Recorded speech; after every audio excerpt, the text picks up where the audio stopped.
So, would anybody like to read a teaching verse or sentence, which is a teaching? Ah, Luke, you're there. We'll go to you. As I was going to say, it's a teaching from one of the texts from the recommended reading list on tomdas.com. This is from the Path of Sri Ramana, part 1. I got the new printed version as well, which I've been enjoying. It's on page 12. One should attain this happiness without suppressing the desire for it. But do not toil to achieve objects of worldly pleasure, which give only fleeting happiness. Work hard towards achieving complete happiness. You get only transient and limited happiness by desiring petty external objects. While it's not the most poetic of sentences, this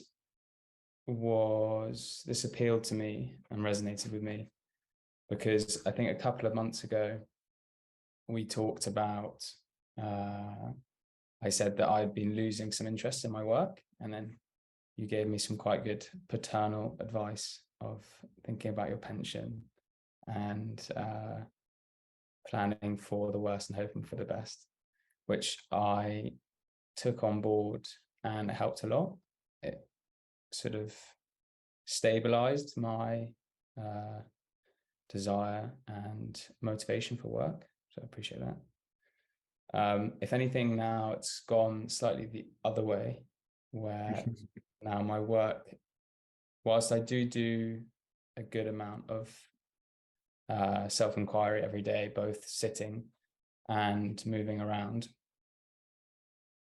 it's becoming deeper and deeper, and I'd like to do more, but the work kind of gets in the way of it because I do like relatively long hours.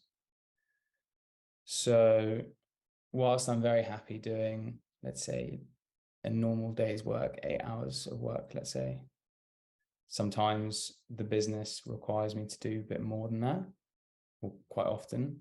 And it's also sort of like, how long is a piece of string? It's one of those things which you could just do, like there's ever more things to be done. And then I've also, got that passage saying don't toil on worldly objects. You should toil hard on happiness, which I also agree with. So I'm just trying to balance in my mind where to essentially toil. I could toil more on self-inquiry if I worked, let's say, 8 hours a day, but that might risk the success of the business and therefore have more of a detrimental effect on my well-being. I don't know, maybe, or it might not. So I'm just looking for a bit of guidance there. Sure. Let's just, would you mind reading that passage again? And actually, if you wait a moment, because I'm going to get my own copy of the Path of Sri Ramana. Sure. And I'll follow it along with you. If anybody else has a copy, you're welcome to do the same, of course. And I'll be back in a moment. Okay. So what page did you say it was on, Luke? 12. Page 12. Okay. So this is the end of chapter 2. Chapter 2 is called What is Happiness? And this is right at the end of chapter 2, What is Happiness? Okay. And would you mind reading, whereabouts is it? It's it's in the last paragraph. It's the last paragraph, isn't it? Halfway down. Yeah. So 5 lines down in the last paragraph.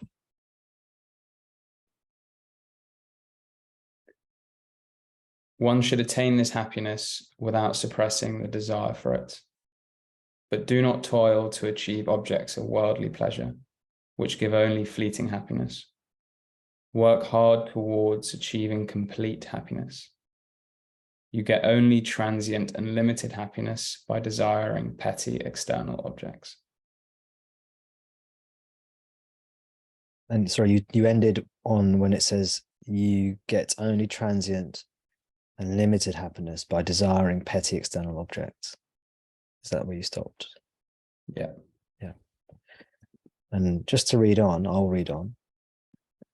And it says, therefore, do not be a person who wants limited happiness. Be a person who likes total happiness. Until you attain absolute happiness, do not give up your efforts.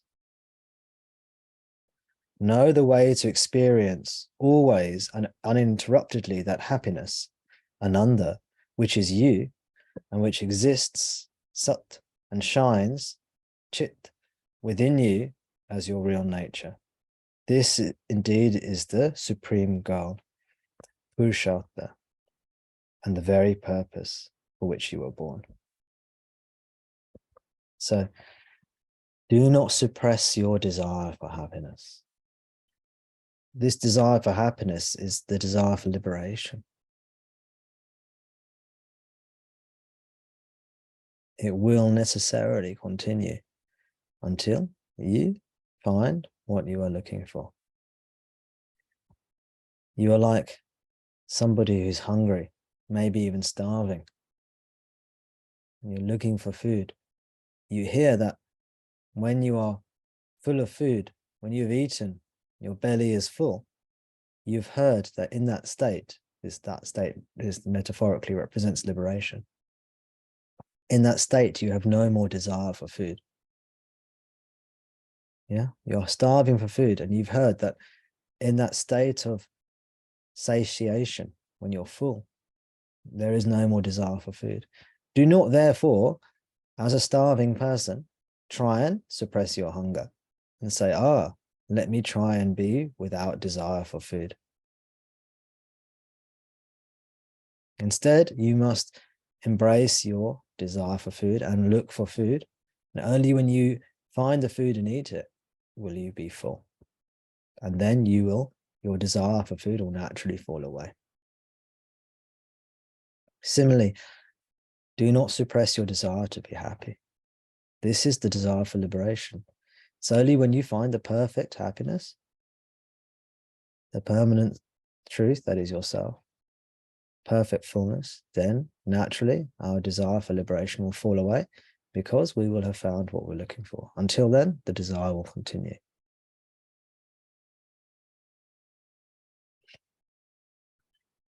Now, Luke's asked a practical question. Before we come to that, when Luke first read that passage from the Path of Sri Ramana, and thank you very much for reading that to us, Luke, twice.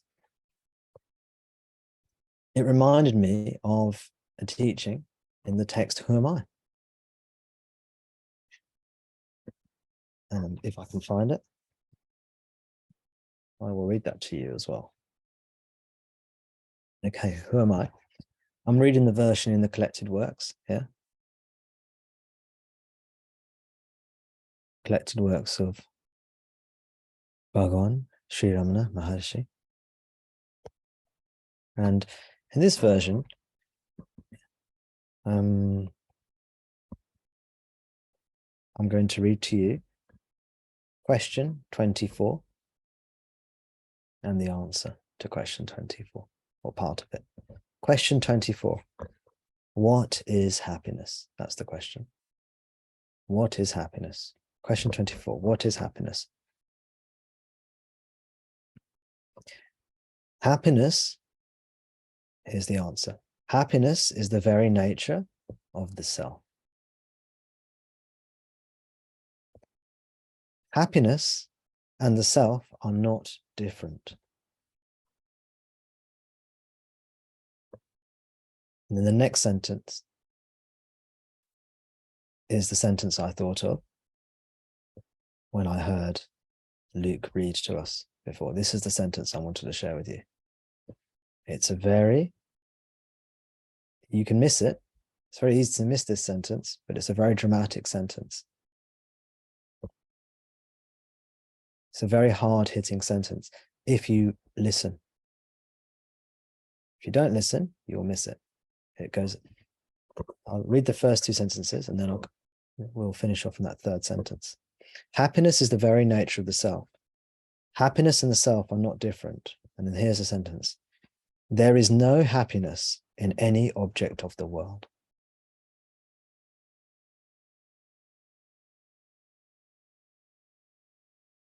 There is no happiness in any object of the world.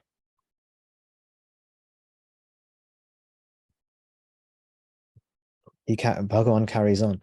We imagine through our ignorance that we derive happiness from objects.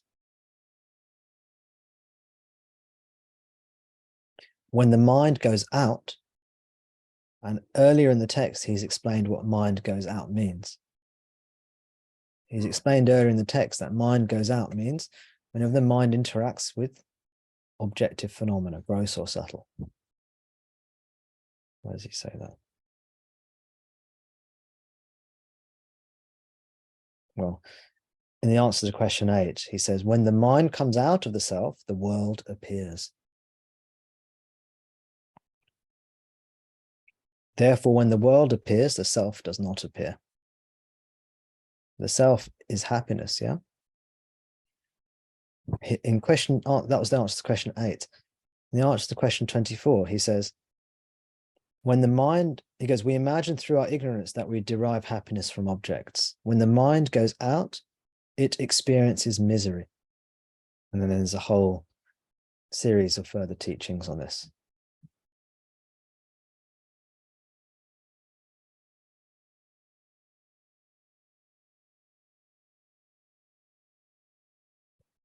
There's a whole paragraph. I mean, it's quite a large paragraph. It's got several more lines of teaching, maybe 10 more lines of teaching in this answer to question 24. Then at the end of the answer to question 24, I'll just read that part again. I'll just read that part. In fact, what is called the world is only thought. In fact, what is called the world is only thought. When the world disappears, that is, when there is no thought, the mind experiences happiness. When the world disappears, that is, when there is no thought, the mind experiences happiness. And when the world appears, it goes through misery.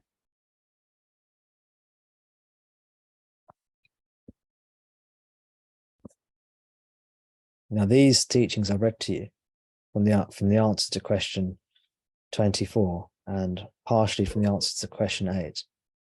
These are the teachings that Sri Sadhu Om is explaining in more detail in the early chapters, early portions of the Path of the Sri Ramana. He's elucidating, expanding upon these teachings. And this is why the method of self-inquiry, and in the text again, Bhagavan says the only way to realize the self is through self-inquiry. Other ways will not lead to permanent happiness. Just for completeness sake. I know most of you know this already, but let me see if I can find those verses as well, actually.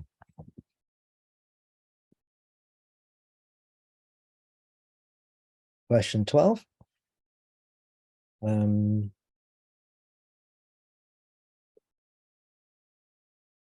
He's established by the time of question 12, he's established that the nature of the self is silence in which there is no mind. In the answer to question 8, he says, when one persistently inquires into the nature of the mind will end, leaving the self.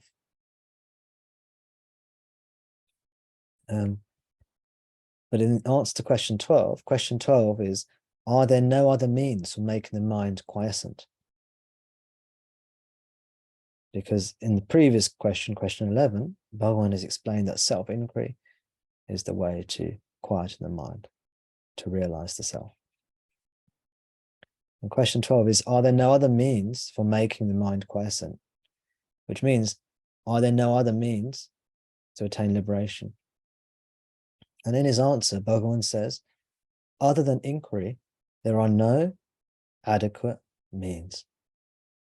If through other means it is sought to control the mind will appear to be controlled, but will again go forth. And he gives an example. Through control of the breath, through control of the breath also, the mind will become quiescent. But it will be quiescent only so long as the breath remains controlled. Oh, and in question 15 is, how long should inquiry be practiced?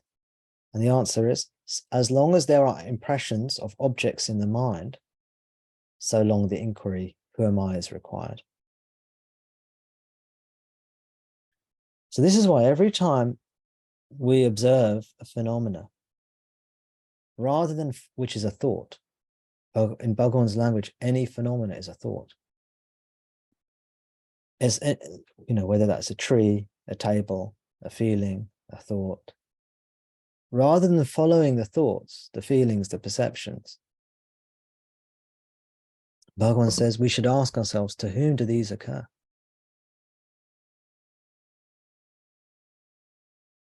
And the answer is, to me.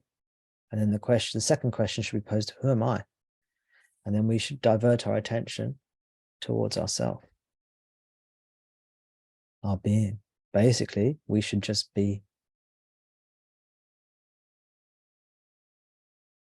Every time we have a question, oh, I don't get the teaching, how can this work? To whom do these thoughts occur? They occur to me. Who am I? And another query, another doubt. To who do these queries, doubts, thoughts, impressions, to whom do they occur? To me.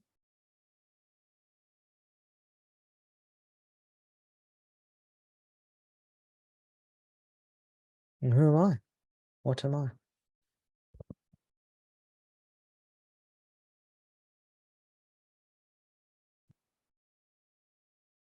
The answer to question 11.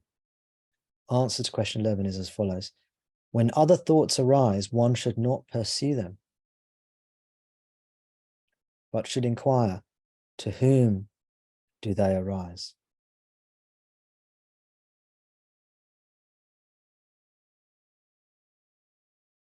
It does not matter how many thoughts arise. As each thought arises, one should inquire with diligence. To whom has this thought arisen? The answer that would emerge would be, to me. And thereupon, if one inquires, who am I? The mind will go back to its source. The thought that arose will become quiescent. With repeated practice in this manner, the mind will develop the skill to stay in its source. With repeated practice in this manner, the mind will develop the skill to stay in the source. Oh, I can't do it. The thoughts are still there. They're still emerging. What do I do? With repeated practice in this manner, the mind will develop the skill. Bhagavan assures us. When the mind that is subtle goes out through the brain and the sense organs, the gross names and forms appear. When it stays in the heart, the names and forms disappear. Not letting the mind go out, but retaining it in the heart is what is called inwardness. Anta mukha. Letting the mind go out of the heart is known as externalization. Bahirmukha.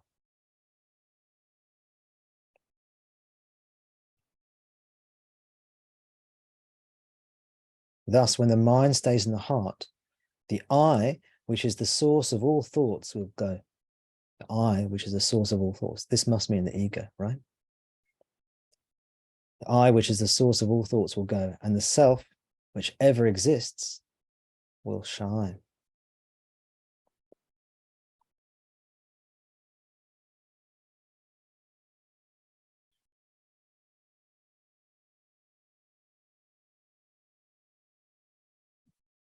Now, A word of advice, by the way, here, in terms of practice. If you have an agitated mind and you try and do self-inquiry, every time a thought comes up, you say, to whom does it occur? To me, who am I? To whom does it? You'll find your thoughts proliferate, probably. If that works for you, then you can ignore whatever I'm going to say, because then it's working for you. But for most people, this only works if you are in an atmosphere or a place of silence, quietude.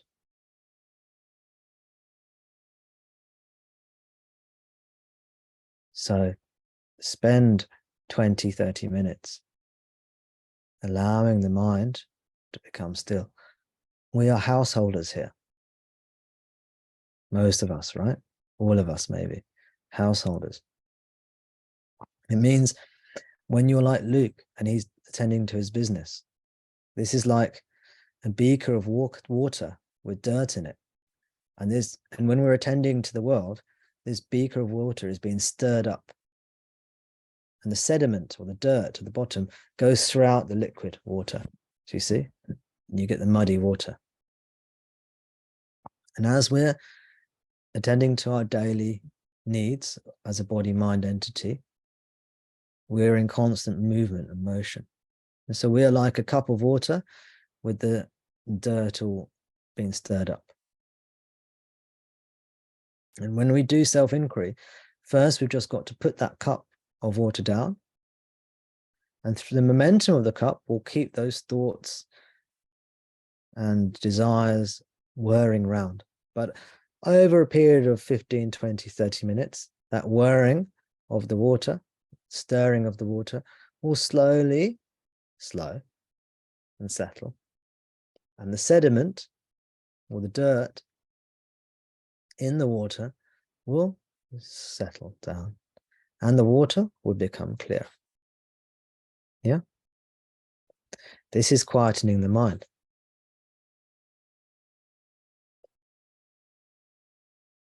As soon as you attend to the world again, you'll stir up the sediment. The sediment's still at the bottom of the cup or the glass, and you'll stir it up again. And then when you sit down, 20 minutes, 30 minutes, 40 minutes, 50 minutes, however long it is for you, it will start to calm down again. So you have to, when you first put that, if a cup of water is being stirred vigorously, when you first put that down, that cup of water on the table, the water will continue to turn. The sediment in that water will continue to turn around with the water, right? There's nothing you can do. You have to wait. And the thoughts will be going round, but they will be gradually going round with less and less momentum. And after a certain amount of time, whatever that is, it will start to settle down, right?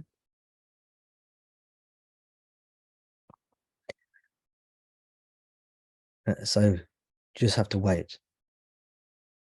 Don't fight the thoughts. That just creates more tension and stress. Never fight the thoughts. So allow everything to be, and then it will settle down. And another tip is you can invoke Bhagavan's grace, as we have done, as I've led you through earlier today. Allow his grace to flow into you. Power of the soul.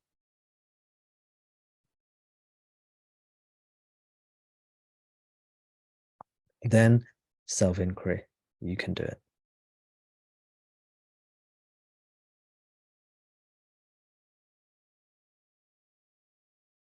Otherwise, you'll find this technique will give you headache and tension. And self-inquiry is a beautiful thing. It's not a tense thing. It's not a difficult thing. And it's just to be and know what you are through that being what you are.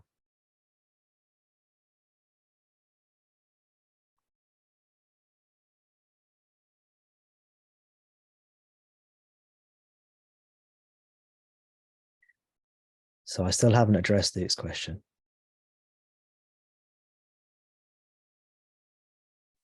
But that's my commentary.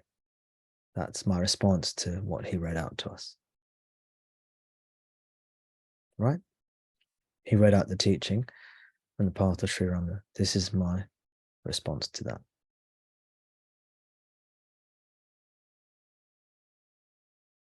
Now let's get to Luke's question. Luke's question is, I'm busy. I'm doing lots of things. You're very helpful, Tom, in helping me be more grounded. But now the pendulum has swung the other way. I find myself, there's too much work to do, more days than not. It was okay. It'll be okay if I was working a regular number of hours, 8 hours or so. But I'm working all these hours, sometimes much more than 8 hours. I'm a busy guy.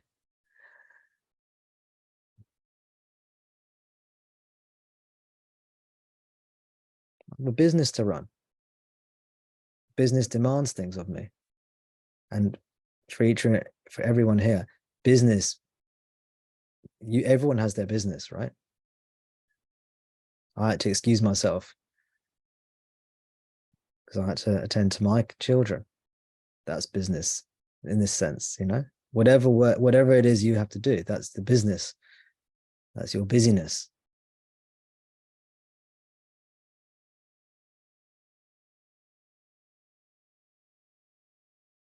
I haven't looked up the etymology of that word business, but it's spelt busyness, isn't it?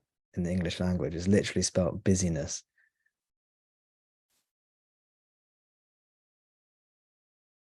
I wonder if that's where it comes from, that word. Maybe someone can look at that for me if they want to. Look up the etymology, the word business. But we all have our business and we're all busy. So Luke's question basically is, what do I do?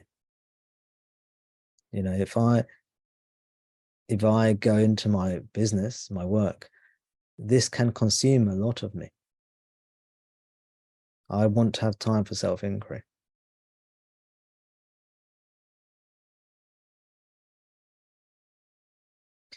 But if I have time, if I do self-inquiry, my business might suffer. And that might affect, I'm inferring here, making an inference. I'm speculating that this will have an impact on his income or other aspects of his life. His present income, maybe his future income, his security. And what was the word that you used, Luke? Did you say I gave paternalistic advice last time? Is that right? Yeah, paternal, yeah. Paternal advice. Yes, I was in dad mode. You know.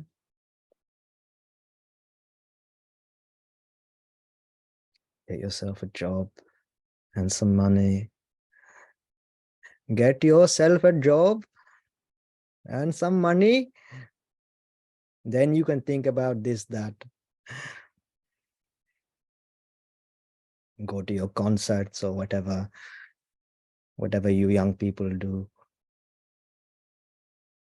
I was in full Asian dad mode, wasn't I?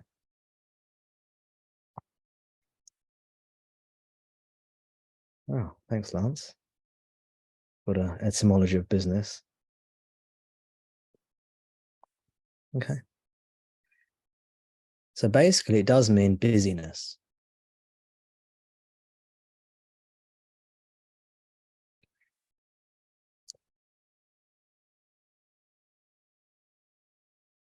If you look at the last word of the etymology, it actually says, it spells busyness, B-U-S-Y-N-E-S-S.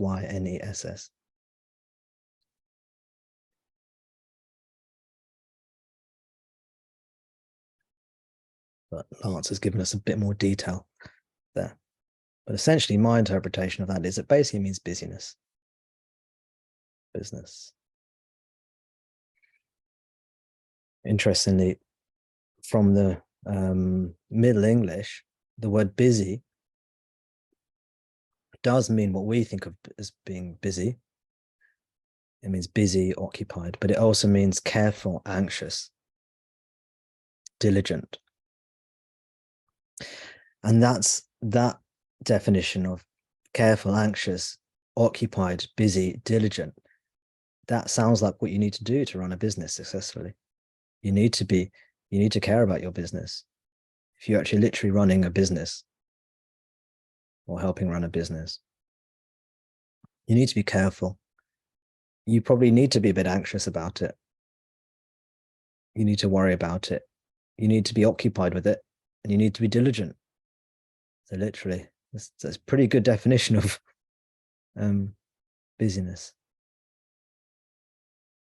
It comes from the Old English for bizig, which basically means busy. That word bizig became busy by the looks of it. Okay, as in it evolved into the word busy. So what do we do? Yeah, this kind of conflict is very common. Typically, I've noticed people either have too much to do or they have too little to do. It's very difficult to get that balance right. People often have, there's some people, they've got too much time on their hands. They're trying to kill time. They don't know what to do with themselves. They've got nothing to do. And other people who don't have enough time, or not enough hours in the day. This seems to be a common polarity in a lot of our societies.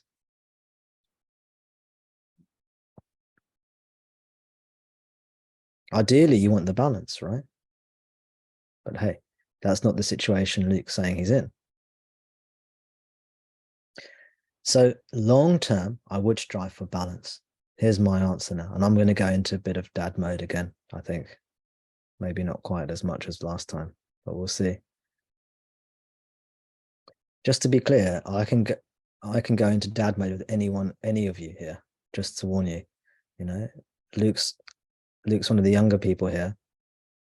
But you know, even if you're older than me, chronological age of your body mind, don't think you'll get away from it. I can still go into full, 100% Asian dad mode onto you too. So just be warned,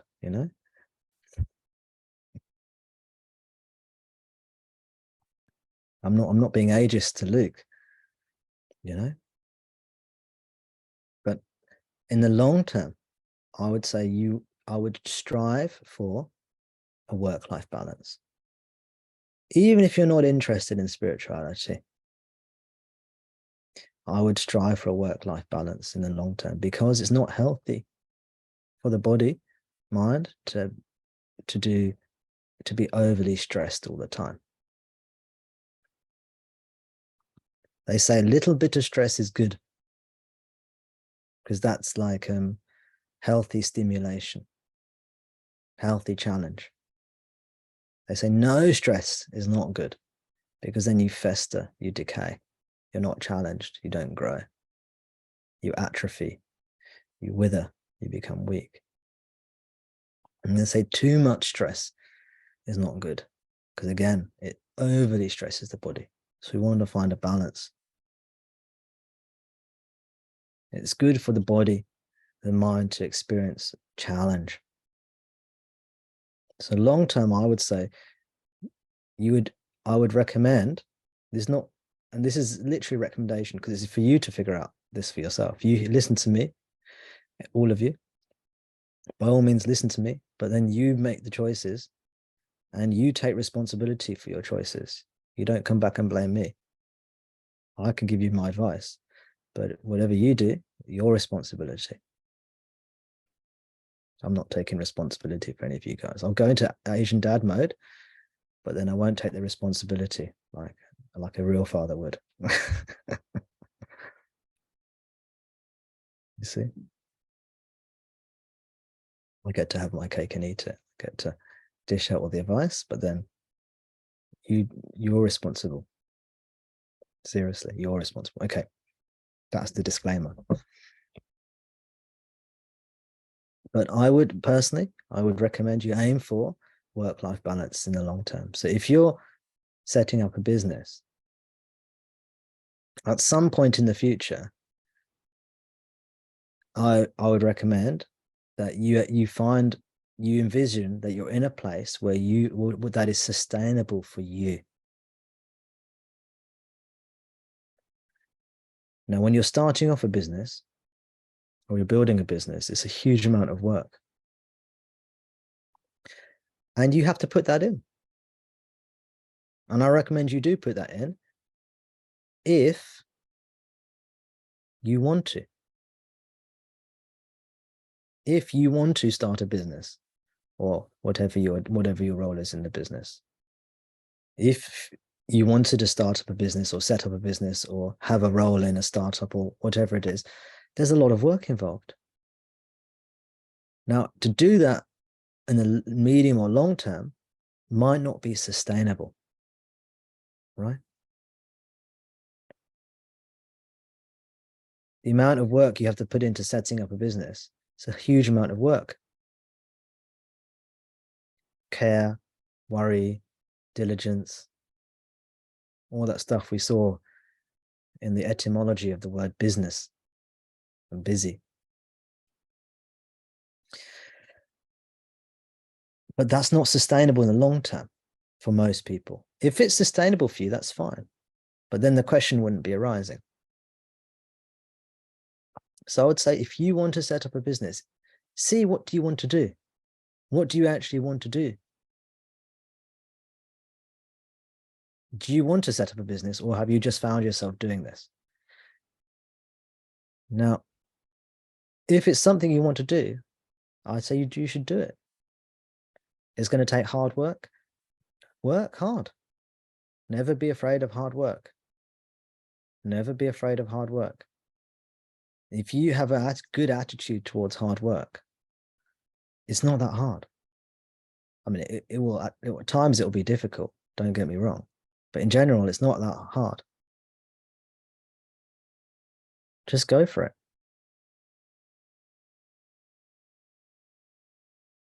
Never be afraid of hard work. What is much harder work is if you don't have money coming in and you're worried about this kind of stuff. And then you don't know what to do. This is much tougher.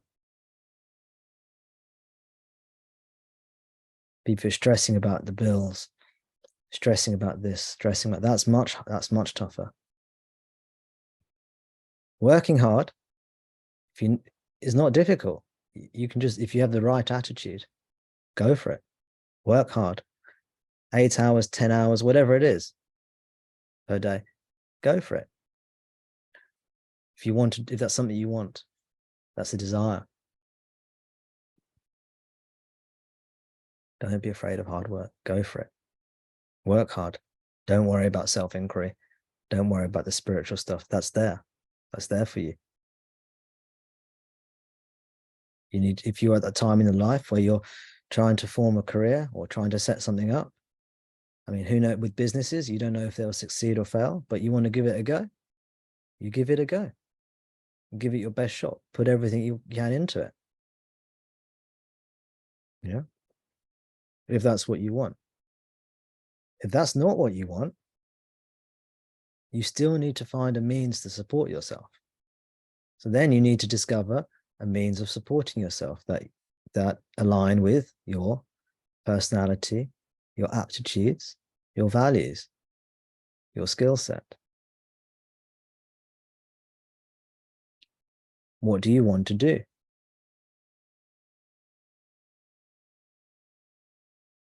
You see?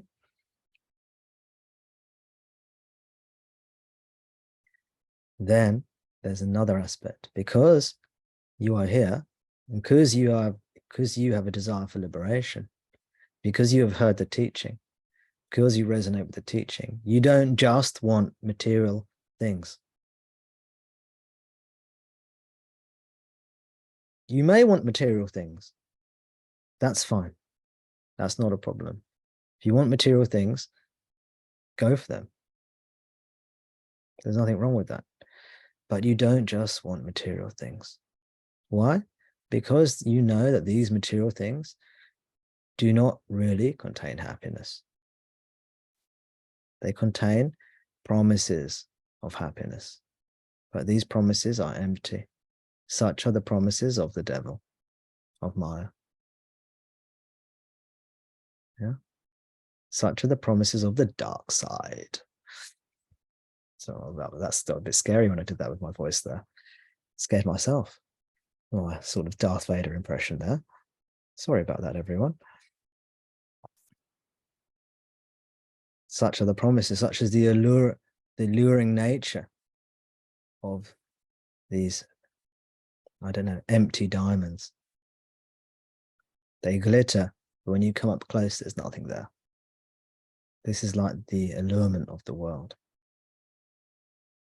Part of you knows this, so you want to do self-inquiry too. What to do? If you want to make this business work, you're going to have to work hard. You're going to have to go for it, and I recommend you do. That's the fatherly advice, you see. It's important that you go for the things you want to do. And the ageist thing's coming in. I'm going to be ageist now, Luke. You're young, so you know, you can take risks. You can go for things. And some people say now, if you want to go for things, now is the sort of time when you're younger, people say. I'm not an expert on that world. That's what I've heard other people say.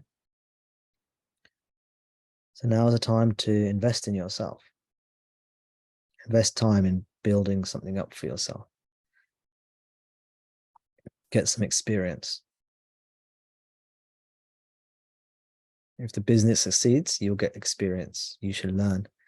You should see if the business becomes more and more successful, you should still look at it critically and think, what could I do better? What could I do better? What am I doing well?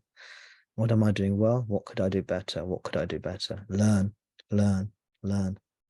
If your business fails, again, don't let it get you down. Things fail all the time. And then you learn. What did I do well? What did I do not so well? What could I do differently? What do I need? Do I need to seek help from someone else? How can I learn? A lot of people, when they win, they don't learn. And a lot of people, when they lose, they don't learn. But whether you're winning or losing, I recommend you look and learn. This is the practical fatherly type advice. I don't know how good this advice is, but you decide if you think this is good advice for you, and you decide whether or not you can use this for yourself. There's another thing though, is that you want to realize the self. Well, we have a wonderful weapon on our side, and this is Bhagavan Ramana.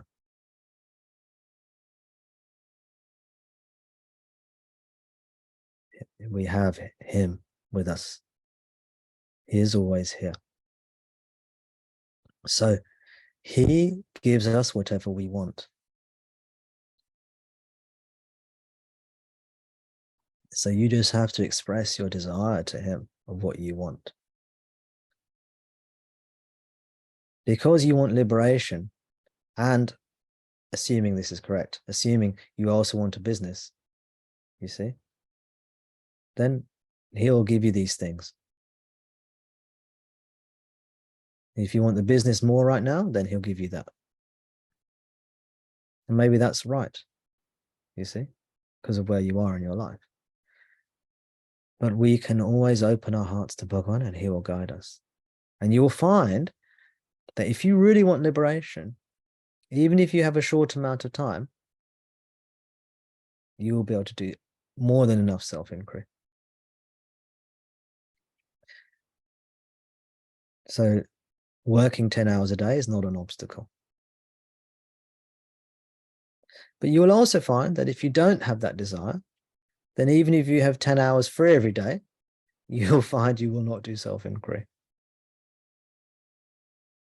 It's much better to only have 5 minutes free time a day because you're working so hard, but you spend those 5 minutes in self-inquiry with Bhagavan in your heart. Much better to do that than, you know, have some sort of lazy approach and have lots of free time and the intensity isn't there. The desire isn't there. The fire isn't there. It's much more important, our inwards state. I don't know how much this story applies, but it just come to mind. There's a story that Bhagavan told about a priest and a man who frequented brothels. And as the priest was doing his priestly duties, in his mind, he was always jealous of the man who frequented the brothels and thought to himself, oh, I wish I could enjoy that carnal pleasure that man enjoys, but I'm a priest. And when he died, when the priest died, he went to hell. And then the man who went to the brothel and did what people do in the brothel, he was always feeling guilty and wishing he could be more like the priest. And he was repentant. When he died, he went to heaven because he was repentant. You see? This is a story that Bhagavan told. The idea is not to encourage people to go to brothels. No. The idea is that what is important is the inward state of mind. This is why I think I was reminded of this story. So no matter how hard you're working in a business, it's the inward state of mind that is important. How we relate to Bhagavan in our hearts as we're doing all this stuff. Connect with him daily, throughout the day. Connect with Bhagavan. As we connect with him, this is our prayer to him as we express our desires to him. Yeah, it's also communing with him as we receive his blessings, his answers, his power. And it's also our guidance from him. So this relationship where there's flow both ways, both our expression to him and his guidance, his pastoral guidance to us. The good shepherd who takes care of his flock. We are his flock. He is the good shepherd. So don't be afraid of hard work. If that's what you want to do, go for it. It's not a problem. Work hard. Don't be afraid of that. And carry Bhagavan in your heart. It will be well. You can go to him for guidance. You can talk to him. You can pray to him. You can connect with him. See, this connection with Bhagavan doesn't have to be verbal. It can be verbal. You can talk to him. It doesn't have to be verbal. Sometimes it will be verbal. Sometimes it will be through feeling. Now, Jimmy's helpfully put a comment in the chat. He says, this is also addressed starting on page 300. Path of Sri Ramana. Let's have a look. Is this the appendix? Because, yeah, that's correct. 299. We look at appendix 1 on the Path of Sri Ramana. In the older version, it's the appendix to the Path of Sri Ramana part 1. It's called Sadhana and Work. And Sri Sadhu explains not quite what I've explained. It's slightly different to what I've explained, but it's very, very practical nonetheless. So it's worth reading that. In fact, my recollection of that appendix, the appendix on sadhana and work, it's quite a good summary of the entire teaching, my memory, if my memory serves me correctly. Those few pages are a good summary of the entire teaching. I haven't read it in this new version, but I'm sure it's much the same as in the prior version. Thank you for that, Jimmy. Very useful. Very useful intervention. So, Luke, what do you think of what I've said to you? Yeah, it's very useful. I'll take it away and see how I do. That's it. That's it. Thank you. Thanks, Jimmy. I've read it as well.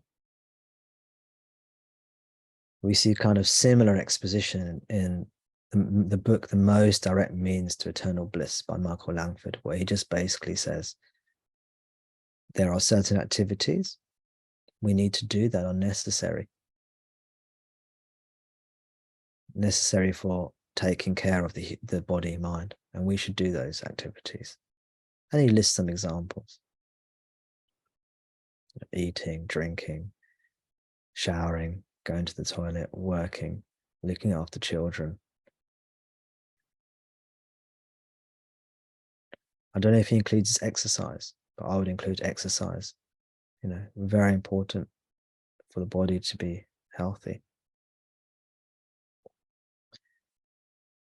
So that's much simpler terms, not so focused on the specific issue that Luke was raising, but still practical teachings nonetheless.